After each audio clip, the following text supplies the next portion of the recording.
Bismillahirrahmanirrahim. Assalamualaikum warahmatullahi wabarakatuh. Kali ini Ibu akan menjelaskan tentang menyusun laporan keuangan ya. Dari mulai proses yang terjadi di awal ya, awal siklus sampai dengan proses terakhir yaitu laporan keuangan.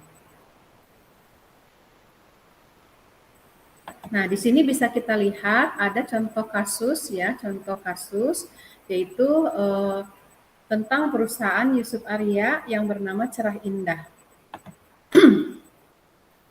Nah, Cerah Indah ini akan mulai dijalankan ya oleh Yusuf Arya. Kita lihat di sini ada transaksi yang terjadi selama bulan April ya. Pada tanggal 1 ya, 1 April, 2 April, 4 dan seterusnya sampai di sini pada tanggal 31 April. Kemudian ada data berikutnya yaitu data penyesuaian selama bulan April ya. Ada poin A sampai F di sini ya, data selama bulan April yang akan digunakan untuk menjurnal untuk ayat jurnal penyesuaian. Nah, kemudian yang diminta adalah menyusun laporan keuangan. Nah, di sini akan Ibu jelaskan mulai dari tahapan pertama yaitu menjurnal. Kita lihat di sini. Nah, untuk menjurnal kita buat dulu tabel jurnalnya ya, tentunya jangan lupa mencantumkan nama perusahaannya yaitu Cerah Indah, kemudian judul tabelnya adalah jurnal umum, kemudian periodenya adalah April. Nah, di sini yang pertama kali kita lihat tentunya dari kasusnya ya. Dari kasus kita lihat di sini atau dari transaksi itu kita lihat pada tanggal pertama itu tanggal ke-1 ya, tanggal 1 aset berikut ini diterima dari Yusuf Arya berupa kas, piutang usaha, bahan habis pakai dan peralatan. Jadi keempat akun ini menjadi modal awal di Cerah Ceria ya. Nah, kita lihat, masukkan kita ke dalam di Cerah Indah ya. Kita masukkan ke dalam jurnalnya. Nah, di sini bisa kita lihat ya, kas sebesar 20 juta, piutang usaha, bahan habis pakai dan peralatan kantor. Nah, karena debit dan kredit secara total harus sama, maka modal yang ditambahkan di sini adalah sebesar 50 juta. Dari mana? Dari penjumlahan aset-aset yang ditanamkan oleh Yusuf Arya tersebut ya. Nah, kemudian yang kedua, masih tanggal 1 membayar sewa untuk 3 bulan ke depan sebesar 6 juta ya. Membayar sewa untuk 3 bulan ke depan sebesar 6 juta, maka jurnalnya adalah sewa dibayar di muka pada kas ya. Nah, kemudian transaksi berikutnya adalah membayar premi asuransi ya, pada tanggal 2 itu membayar premi asuransi. Nah, ini juga sifatnya sama ya seperti sewa dibayar di muka, yaitu asuransi dibayar di muka pada kas. Kemudian transaksi berikutnya tanggal 4 menerima kas dari klien sebagai pembayaran di muka untuk jasa yang akan diberikan dan mencatatnya sebagai pendapatan diterima di muka ya. Di sini maka jurnalnya adalah kas bertambah, pendapatan diterima di muka bertambah. Nah, pendapatan diterima di muka ini masuk pada kategori liabilitas ya. Nah, berikutnya tanggal 5 membeli tambahan peralatan kantor secara kredit. Membeli peralatan kantor secara kredit artinya akan menambah peralatan kantor di debit dan menambah hutang usaha di kredit. Tanggal 6 menerima kas dari klien atas pelunasan piutang, artinya kas bertambah dan piutang berkurang. Maka jurnalnya kas pada piutang sebesar 11.700.000. Berikutnya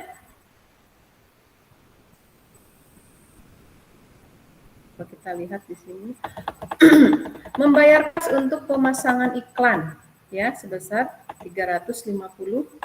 Membayar kas untuk pemasangan iklan di sini dimasukkan ke beban lain-lain ya, karena di sini jarang terjadi sehingga dimasukkan ke dalam beban lain-lain. Nah, kemudian transaksi berikutnya membayar data media untuk sebagian jumlah yang terutang, membayar untuk sebagian yang terutang, maka akan menyebabkan hutangnya berkurang dan kasnya juga berkurang. Selanjutnya membayar gaji ya, pada tanggal 14 membayar gaji, maka jurnalnya adalah beban gaji. Sorry, di sini Sebentar kita lihat. 12 itu mencatat jasa, ya, mencatat jasa yang diberikan secara kredit, mencatat jasa yang diberikan secara kredit, yaitu piutang usaha pada pendapatan jasa. Baru tanggal 14 membayar gaji, ya, tanggal 14 membayar gaji itu, maka beban gaji pada kas, ya. Nah, berikutnya, transaksi berikutnya tanggal 17, menerima kas dari klien atas honor, ya. Maka jurnalnya adalah kalau menerima kas artinya kas bertambah, ya. Dari klien berarti pendapatan jasa bertambah. Berikutnya membayar kas untuk membeli bahan habis pakai, ya. Tentunya akan menyebabkan bahan habis pakai bertambah dan kas berkurang. Tanggal 20 mencatat jasa yang diberikan secara kredit, ya. Maka jurnalnya adalah piutang usaha pada pendapatan jasa, ya. Transaksi berikutnya yaitu transaksi tanggal 24, menerima kas dari klien atas honor. 24, ya, menerima kas dari klien atas honor, maka menyebabkan kas bertambah, pendapatan juga bertambah. Kemudian tanggal 26 menerima kas dari klien atas pelunasan piutang, ya. Tanggal 26 itu adalah pelunasan piutang, maka jurnalnya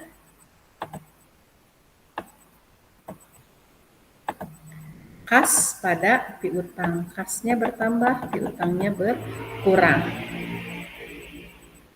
Nah, berikutnya membayar gaji tanggal 27, ya, tanggal 27 membayar gaji, maka jurnalnya adalah beban gaji pada kas. Kemudian tanggal 29 membayar tagihan telepon, di sini dimasukkan di biaya lain-lain, ya, boleh masuk sebagai biaya utilitas, boleh, biaya lain-lain juga boleh, tergantung nanti kebijakan perusahaannya. Kemudian tanggal 31 membayar tagihan listrik, ini juga sama, ya, seperti tagihan telepon. Nah, di sini di jurnalnya atau dimasukkan ke beban lain-lain. Nah, kemudian transaksi berikutnya menerima kas dari klien atas honor, ya. Menerima honor lagi, maka di sini jurnalnya kas pada pendapatan. Kemudian mencatat jasa yang diberikan secara kredit. Nah, mencatat jasa yang diberikan secara kredit, maka jurnalnya akan menyebabkan piutang usaha bertambah, pendapatan jasa bertambah. Kemudian yang terakhir, transaksinya melakukan penarikan tunai sebesar 18 juta untuk keperluan pribadi, maka jurnalnya adalah right pada kas. Nah, di sini bisa kita lihat, ya. Setelah kita jurnal semuanya, nah di sini bisa kalian lihat, di sini setelah di jurnal semuanya, ya, untuk memastikan apakah angkanya sesuai. Nah, maka kita bisa jumlahkan, ya, tapi tidak dijumlahkan juga tidak apa-apa sebenarnya, ya. Jadi mau dijumlahkan atau tidak ini hanya untuk pengecekan saja. Di sini angkanya sama antara debit dan kredit, ya. Jadi inilah yang kita sebut sebagai jurnal umum. Nah, dari jurnal umum kita masukkan ke buku besar, ya. Bagaimana kita memasukkan ke buku besarnya itu? Pertama, tentunya kita harus menulis dulu, ya. Di sini ada nama perusahaannya, judul tabel, ya, kemudian periodenya. Nah, untuk buku besar tentunya kita akan mulai dengan kas, ya, atau akun kas. Di sini kode akunnya 11, ya. Nah, berapa banyak kita membuat tabel, berapa baris untuk kas ini, kita bisa tahunya dari mana, Bu? Tahunya dari jurnal umum. Kita bisa menghitung di sini akun-akun kas yang ada dalam jurnal umum itu ada berapa, ya. Contoh misalnya ini 1, ya, ada kas. Kita mencari kas 1. Kemudian 2, ya. 3, ya. 4, ya. Kemudian tanggal 6 ada 5, 6, 7, ya, 8, 9, 10, 11, 12, 13, 14, 15, 16, 17. Jadi di sini di jurnal umum kita ketahui kas yang terlibat, ya, itu ada 17. Jadi kita bisa langsung buatkan ini ada 17 baris gitu ya. Sampai sini kas gitu ya. Nah, kemudian kita masukkan tanggalnya untuk memastikan ya. Untuk memastikan tadi benar ada 17. Tanggal-tanggal mana saja yang terlibat kasnya. Nah, ya. Nah, ternyata di sini ada tanggal 1 ya, tanggal 1 juga, tanggal 2 dan seterusnya sampai tanggal 30. Nah, setelah itu kita masukkan posting debit kreditnya sesuai dengan debit kredit yang ada di jurnal. Ya, jadi ada yang di debit posisinya, ada yang di kredit posisinya, kita masukkan sesuai dengan posisinya tadi ya. Ada yang di debit dan ada yang di kredit. Nah, kemudian untuk saldonya sendiri, kita harus sudah tahu bahwa yang namanya saldo akun kas itu akan berada di posisi debit saldonya. Jadi saldonya akan muncul di debit. Nah, seperti ini ya. Jadi saldo tanggal 1 20 tanggal 2 karena di sini ada kredit berkurang maka menjadi 14 juta. Kemudian tanggal 2 lagi di sini berkurang menjadi 9.800.000 dan seterusnya, maka kita ketahui saldo akhir kasnya adalah 43.535 ya. Nah, berikutnya juga dengan piutang usaha ya. Piutang usaha ternyata setelah kita hitung dari jurnal umum tadi itu ada 6. Kita masukkan tanggalnya semuanya di sini. Betul ada 6 ya. Kemudian kita masukkan debit kreditnya juga di sini. Ada yang di debit dan ada yang di kredit. Kemudian untuk saldonya sendiri piutang usaha itu berada di debit karena piutang usaha termasuk aset ya. Nah, kemudian bahan habis pakai juga sama, ternyata ada 2 ya. Kemudian kita masukkan debit kreditnya ya, termasuk saldonya. Kalau bahan habis pakai adalah aset, maka saldonya di debit ya. Nah, kemudian berikutnya akun sewa dibayar di muka. Ini juga sama ya, dia termasuk ke dalam aset, maka saldonya di debit ya. Asuransi dibayar di muka juga sama, dia adalah aset, maka saldonya di debit. Peralatan kantor juga sama, dia adalah aset, maka saldo normalnya ada di debit ya. Nah, berikutnya di sini ada hutang usaha. Nah, kalau hutang usaha bukan aset ya, hutang usaha itu masuk sebagai liabilitas. Maka di sini dimasukkan ke kredit ya. Jadi saldonya ada di kredit ya. Sama halnya seperti pendapatan diterima di muka. Nah, pendapatan diterima di muka juga termasuk pada liabilitas sehingga saldo normalnya ada di kredit ya. Nah, kemudian modal usaha ya, modal usaha juga saldo normalnya ada di kredit ya. Kemudian kalau price saldo normalnya ada di debit. Nah, itu yang harus kalian ingat ya dalam memasukkan angka dari jurnal ke dalam buku besar.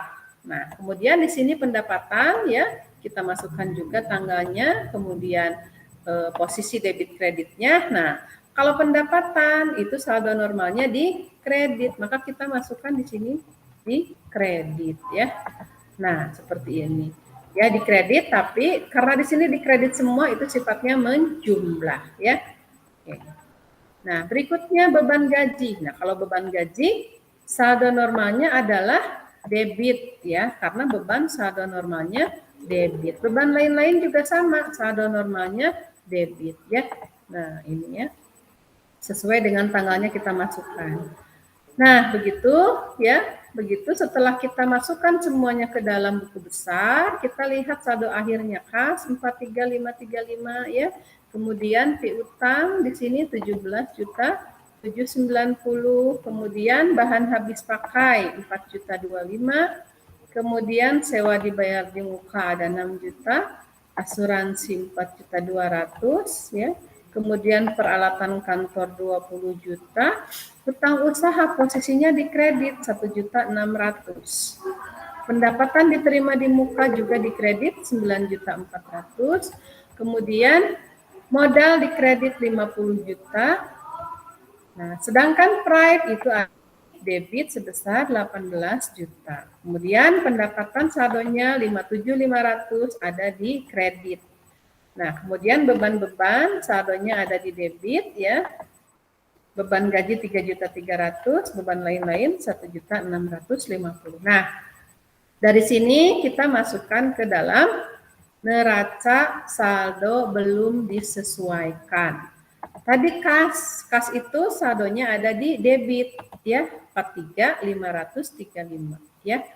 Nah, kemudian yang kedua piutang usaha ada di debit. Bahan habis pakai juga di debit, sewa dibayar di muka di debit, asuransi dibayar di muka di debit, peralatan kantor di debit. Kenapa di debit? Karena mereka termasuk kepada kategori aset dan aset saldo normalnya ada di debit. Berikutnya akumulasi penyusutan. Nah, akumulasi penyusutan tadi sepertinya belum ada ya di buku besar ya. Jadi kita apa istilahnya belum memasukkan nilainya karena tadi belum ada. Nah, kemudian hutang usaha. Nah, hutang usaha itu saldo normalnya di kredit ya. Kemudian hutang gaji saldo normalnya di kredit. Cuman di sini tadi di buku besarnya belum ada. Pendapatan diterima di muka di kredit. Modal di kredit, prime di debit ya, pendapatan jasa di kredit, beban-beban di debit ya. Nah, seperti ini ya. Jadi kalau yang isinya belum, berarti tadi karena tadi di buku besarnya belum ada nilainya. Nah, setelah kita buat ini ya, nama perusahaannya, kemudian judul tabelnya, neraca saldo belum disesuaikan dan periodenya, kemudian kita isikan ke sini, maka kita total ke bawah. Ya, di sisi debit ya totalnya adalah 118.550. Harus sama dengan di sisi kredit. Nah, inilah yang disebut sebagai neraca saldo belum disesuaikan ya. Nah, dari sini harus sudah terlihat bahwa debit dan kredit itu harus sama nilainya. Kalau di sini sudah salah, maka jangan dulu dilanjutkan ke tahap berikutnya, tapi harus dicek dulu ke tahap sebelumnya ya. Tadi yaitu buku besar dan jurnal umum. Nah, kalau di sini sudah balance, sudah sesuai ya, baru kita membuat ayat neraca ayat jurnal penyesuaian ya. Dari mana kita melihat jurnal penyesuaian itu? Dari data tadi di awal. Nah, ini ya. Di sini ada data penyesuaian yang terdiri dari A sampai F. Nah, inilah yang harus kita jurnal penyesuaian ya. Jadi harus dibuatkan ayat jurnal penyesuaian. Yang pertama yaitu A. Asuransi yang terpakai selama bulan April yaitu 350.000.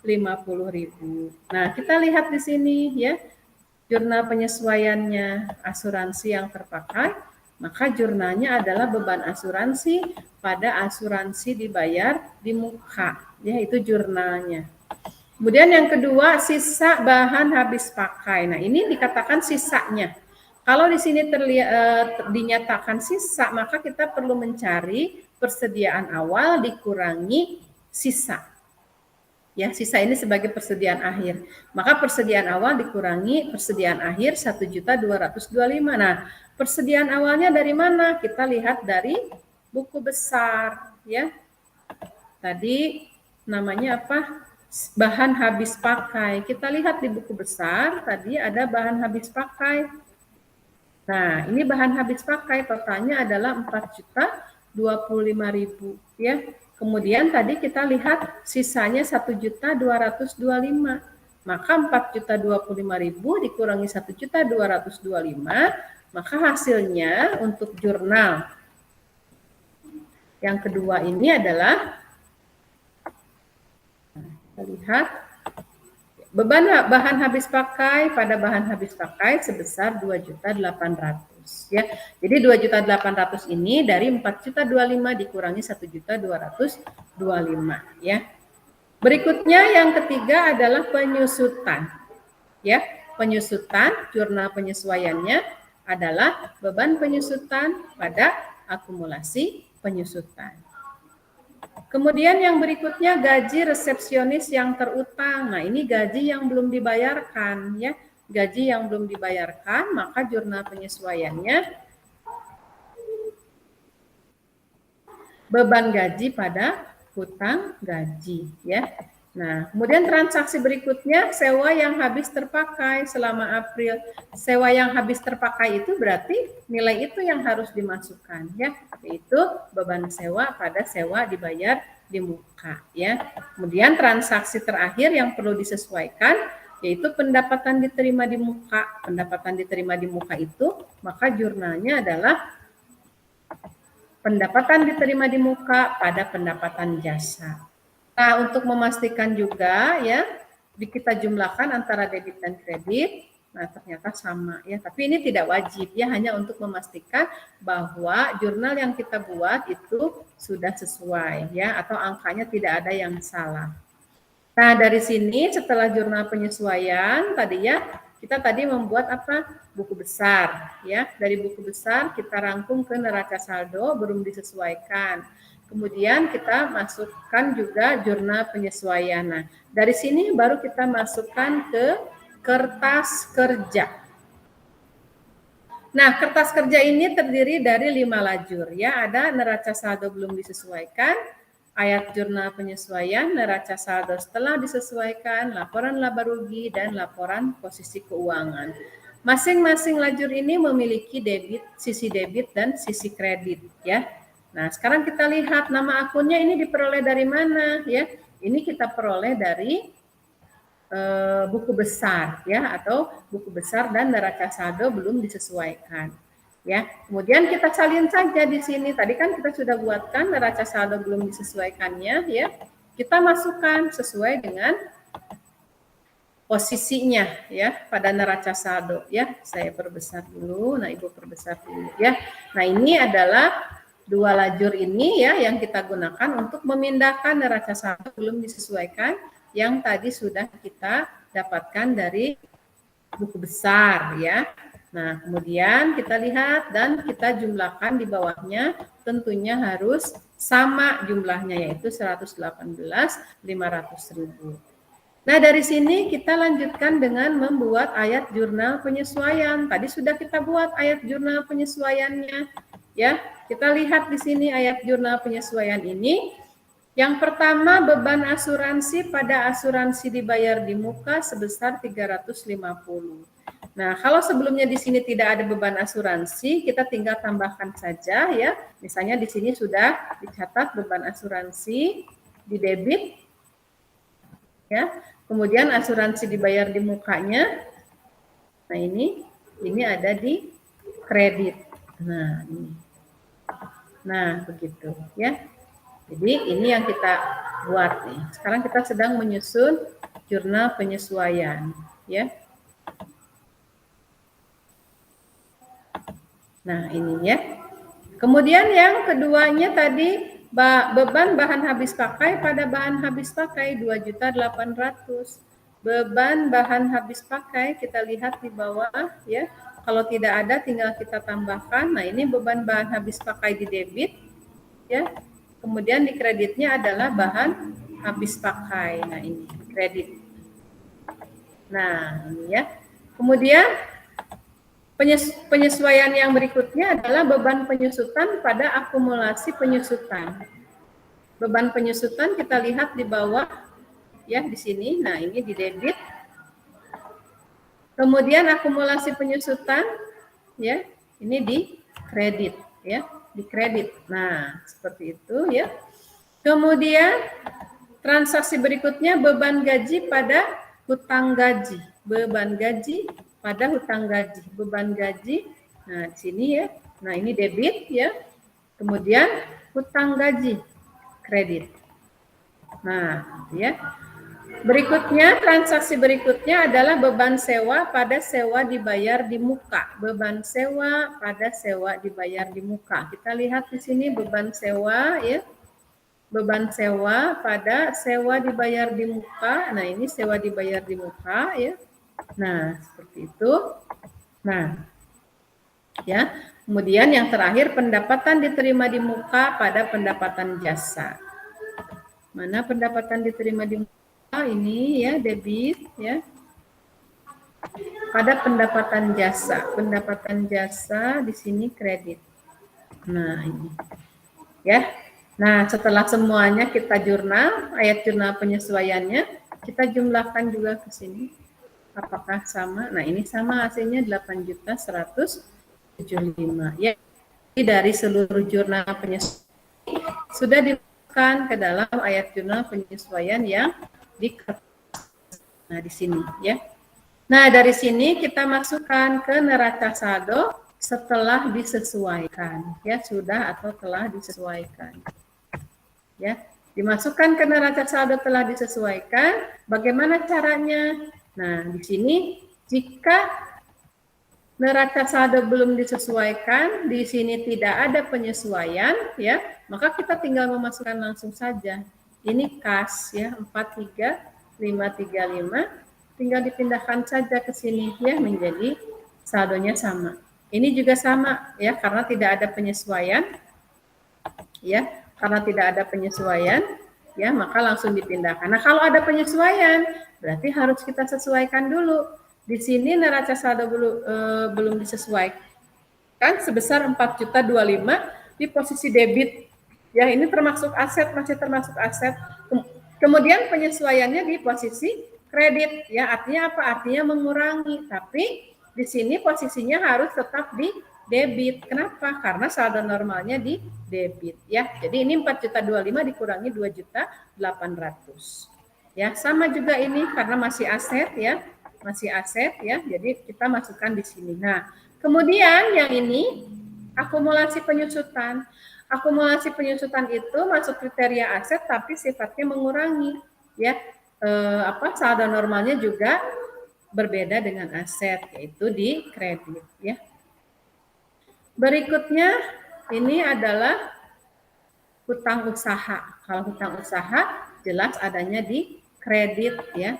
Nah, kemudian ini juga hutang gaji, ya, hutang gaji. Kemudian ini pendapatan diterima di muka, ya, termasuk liabilitas, maka masih di kredit, ya. Nah, kemudian ini modal, ya. Kemudian ini price di debit kalau price, ya. Kemudian ini pendapatan di kredit, ya. Kemudian yang berikutnya ini adalah beban-beban. Nah, kalau beban-beban berarti adanya di debit, ya. Nah, ini di debit. Nah, seperti ini, ya. Nah, kemudian kita jumlahkan, ya. Ini beban, ya.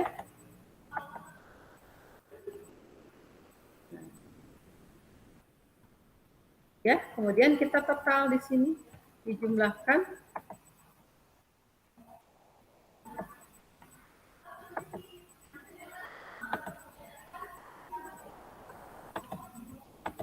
Ya, dijumlahkan menjadi 119.175.000. Ya, ini adalah neraca saldo setelah disesuaikan. Balance, ya.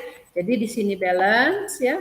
Neraca saldo belum disesuaikan, kemudian penyesuaiannya juga balance, mengakibatkan neraca saldonya juga di sini yang setelah disesuaikan balance, ya. Nah, kemudian berikutnya kita masukkan kemana? Ke laporan laba rugi dan laporan posisi keuangan. Nah, kalau dari lajur pertama, kedua, dan ketiga ini, ya, sampai neraca saldo telah disesuaikan, itu semua angka dimasukkan sesuai dengan debit kreditnya. Nah, ketika masuk ke laporan laba rugi dan laporan posisi keuangan, kita perhatikan akun mana saja yang masuk laporan laba rugi dan akun mana saja yang masuk laporan posisi keuangan. Jadi yang masuk ke laporan laba rugi hanya ada dua, ya, yaitu pendapatan dan beban. Nah, kita lihat pendapatannya, tapi ini yang pendapatan, ya, pendapatan jasa yang kodenya 4, ya. Kalau pendapatan diterima di muka itu adalah liabilitas, jadi tidak dimasukkan ke dalam laporan laba rugi. Jadi kita hanya memasukkan pendapatan jasa dan beban-beban ini, ya. Jadi yang 41, 51, 52 dan seterusnya sini ke bawah, ini yang kita masukkan ke dalam laba rugi, ya. Kita lihat di sini. Nah, ini kolom laba ruginya, ya. Ini sebelah kredit, ya, untuk pendapatan, kemudian untuk bebannya di debit. Nah, setelah itu kita total. Ini totalnya adalah 10.775, ya. Sedangkan ini 59.850. Nah, di sini kan ada selisih, ya. Ada selisih, maka di sini labanya adalah 49.075.000, ya. Jadi ini adalah laba, ya. Ini pendapatan 59.850, ini total beban 10.775, maka ini adalah labanya ya. Ini laba bersih ya, laba bersih. Nah, kemudian akun-akun lain kita masukkan dari neraca saldo setelah disesuaikan dimasukkan ke laporan posisi keuangan ya. Nah, di sini langsung kita masukkan saja ya. Nah, ini kita pindahkan ya ke sini ya. Nah, ini juga termasuk dipindahkan ya. Karena ini bukan pendapatan dan bukan beban. Nah, ini pendapatan, jadi tidak perlu kita masukkan ke sini. Beban-beban juga tidak perlu. Yang perlu kita masukkan apa? Yang perlu kita masukkan adalah laba. Ya. Baru kita jumlahkan di sini, hasilnya sama ya. Nah, seperti ini ya. Jadi, untuk menyusun kertas kerja, tadi urutannya kita buat neraca saldo belum disesuaikan, kemudian kita buatkan dulu ayat jurnal penyesuaiannya, kita sesuaikan ke neraca saldo telah disesuaikan. Baru kita plotting, apakah akun itu masuk laba rugi atau masuk laporan posisi keuangan, ya. Jadi seperti ini kertas kerjanya, ya. Nah, ini bisa dilihat, ya. Nah, laporan laba rugi di sini bisa sama dengan format laporan laba rugi yang sebenarnya, ya, format laporan. Tapi kalau laporan posisi keuangan, laporan posisi keuangan ini hanya potretan saja ya, nanti realnya tidak sesuai dengan ini. Kenapa? Karena ada penyesuaian di akumulasi penyusutan. Baik, kita lanjutkan ke laporan laba rugi ya. Di sini kita tinggal memasukkan pendapatan dan beban-beban tadi ya. Nah, kita masukkan pendapatan dan beban-beban ya, akan menghasilkan apa? Menghasilkan laba sebesar 4975. Hasilnya sama dengan kertas kerja tadi 4975. Nah, dari laba rugi kita masuk ke laporan perubahan ekuitas. Ya, di sini memasukkan modal awal, tambah investasi kalau ada, ditambah laba, kemudian dikurangi right atau penarikan. Maka hasilnya 8175.000. Nah, dari laporan perubahan ekuitas kita masuk ke laporan posisi keuangan. Di sini adalah mencari aset ya. Nah, kita memasukkan semua aset ke sini dan akumulasi penyusutan bersifat mengurangi. Kemudian kita masukkan juga liabilitas dan ekuitas. Nah, di sini dapat kita lihat hasilnya sama antara aset dengan liabilitas dan ekuitas. Selanjutnya, setelah laporan keuangan selesai, kita harus menyusun yang namanya saldo setelah penutupan. Ya, saldo setelah penutupan. Nah, saldo setelah penutupan ini kita buat dulu apa? Jurnal penutupnya dulu. Nah, jurnal penutup ini fungsinya adalah untuk menolkan, ya, karena yang ditutup di sini adalah akun-akun sementara, yaitu akun-akun yang ada dalam laporan laba rugi, ya. Nah, ini jurnalnya, ini bisa dihafal ya. Untuk menutup pendapatan, maka jurnalnya pendapatan biasa pada intisar laba rugi. Untuk menutup beban, maka jurnalnya intisar laba rugi pada beban-beban. Ya. Nah, untuk menutup modal, maka untuk menutup laba, maka jurnalnya intisar laba rugi pada modal. Dan untuk menutup right, maka jurnalnya modal pada right ya. Nah, untuk memastikan angkanya sama, kita total di sini kita ketahui 169.700.000. Nah, dari jurnal penutup ya kita masukkan saldo setelah penutupan ya. Dari mana kita peroleh ini? Ini adalah akun-akun yang tidak ditutup atau akun-akun yang ada dalam laporan posisi keuangan. Ya, kita masukkan dari laporan posisi keuangan. Maka di sini akan menghasilkan saldo, neraca saldo setelah penutupan. Nah, ini yang akan menjadi neraca awal di laporan posisi keuangan periode berikutnya. Ya. Nah, kemudian yang terakhir adalah laporan arus kas ya. Laporan arus kas ini berarti memasukkan angka-angka sesuai dengan transaksi yang terlibat ya, terlibat yang mempengaruhi kas gitu ya, yang mempengaruhi kas ya. Pertama, di sini arus kas dari aktivitas operasi ya. Ada kas diterima dari pelanggan, ada pembayaran kas untuk beban operasional, maka arus netonya adalah 49 juta. Kemudian dari aktivitas investasi jika terjadi penjualan atau pembelian aset, ya ini asumsi saja. Kemudian arus kas dari aktivitas pendanaan, misalnya ada kas yang diterima dan penarikan kas oleh pemilik atau peraih, maka di sini diperoleh kas akhir 43.535 dan hasil ini harus sesuai dengan kas di laporan posisi keuangan. Baiklah, mungkin itu yang perlu Ibu jelaskan ya untuk penyusunan laporan keuangan mulai dari jurnal umum sampai laporan keuangan. Terima kasih. Assalamualaikum warahmatullahi wabarakatuh.